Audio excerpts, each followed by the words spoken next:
only the third time since 1950 there were no tropical cyclones in the Atlantic during the month of August. What's going on, guys? In today's video, we're going to talk about how this mind-blowing quiet stretch is likely coming to an end, a little bit anyway, and how three systems in the Atlantic are going to be battling for the next named storm of the season, Danielle. Stick around.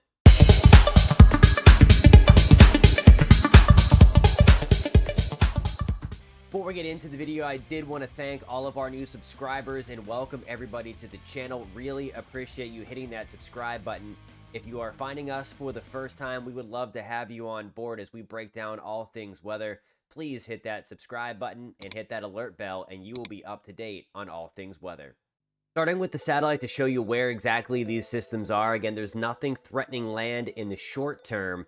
Two areas are circled in red by the National Hurricane Center, indicating that we do have a very high chance for development over the next few days. One of those is to the north and east of us in the Leeward Islands, east of us in Puerto Rico. The other one, well into the North Atlantic. It was part of a dying cold front that's now trying to take on tropical characteristics.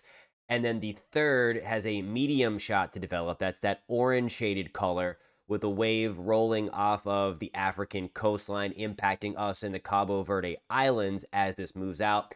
That one is going to have a short opportunity to become a short-lived tropical depression before it kind of moves into an environment that is unfavorable for development and then kind of fizzles out. We'll get into the modeling of these systems in just a couple of minutes here. Wanted to show you a closer look at the North Atlantic system. Wouldn't it be funny if after a big quiet stretch we have this little system in the North Atlantic over the relatively cooler waters developing first? But it is looking relatively healthy. You see some of the thunderstorm activity developing around its center, a little bit of the outflow, that jaggedness there, if you will. So the system trying to breathe and trying to take on tropical characteristics. And when I show you the models in a second here, this one could actually be the first one to develop out of the three that we are tracking in the Atlantic. As we look towards the Windward Islands, this is likely going to pass northeast of us, even in the Leeward Islands. But nonetheless, we can get in on some of these gusty thunderstorms as this system tries to develop over the next few days. For more perspective, here is Puerto Rico. Again, the Leeward Islands extending down the Lesser Antilles here. All of this mess is likely going to slide to our north and east and still have gradual development potential over the next few days. So nothing likely explosive here, but still something we're watching over the next 48 hours plus. One thing stands out as we fast forward through Friday morning. The two systems in the main development region, that disturbance 91L northeast of the Leeward Islands, still weak. And then the system closer to the Cabo Verde Islands, also still weak. But that one in the North Atlantic is looking the healthiest, at least from the model perspective. And again, from that satellite perspective that I showed you just a minute ago. As we go out into the future, now we're looking at Saturday morning, September 3rd. That one by the Cabo Verde Islands really fizzling out. The environment is not good in that part of the Atlantic. Still a relatively weak system as well, getting into the weekend north of Puerto Rico.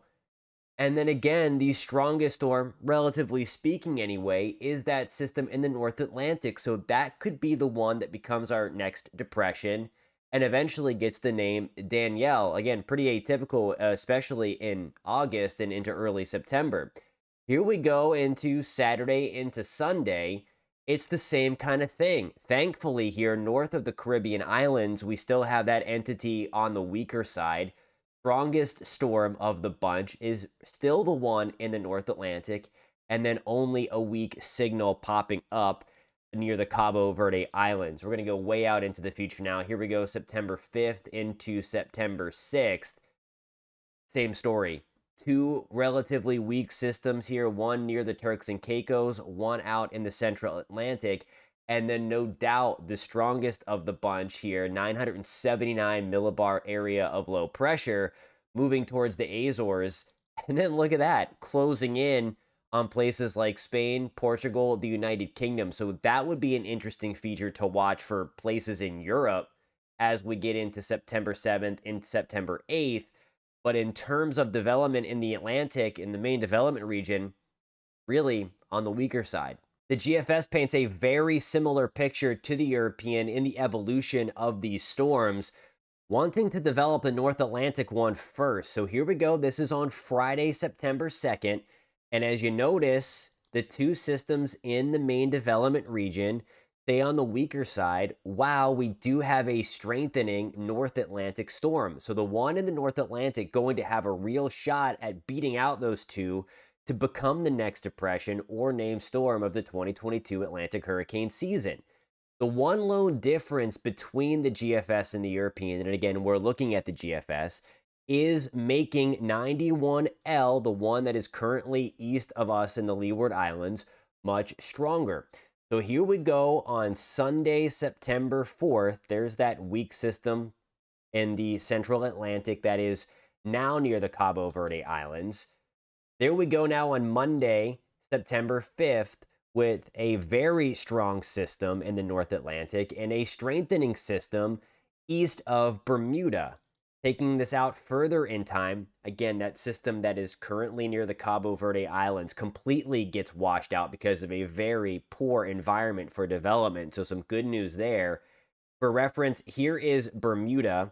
Here are the Azores. And we have a strong storm east of Bermuda and then west of the Azores. So we could have two hurricanes here, at least according to the GFS, in the future.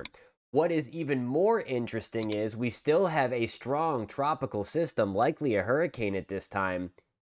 There we go in Portugal, Spain, the United Kingdom. We're going to have to watch out for that as we get into September 7th, 8th, and 9th. So is the Atlantic basin waking up? Relatively speaking, yes, but still in weird areas. We could end up having two strong storms in the North Atlantic while keeping the main development region on the quieter side. So we're going to keep tabs on that for Bermuda, the Azores, and Europe over the next week to 2 weeks.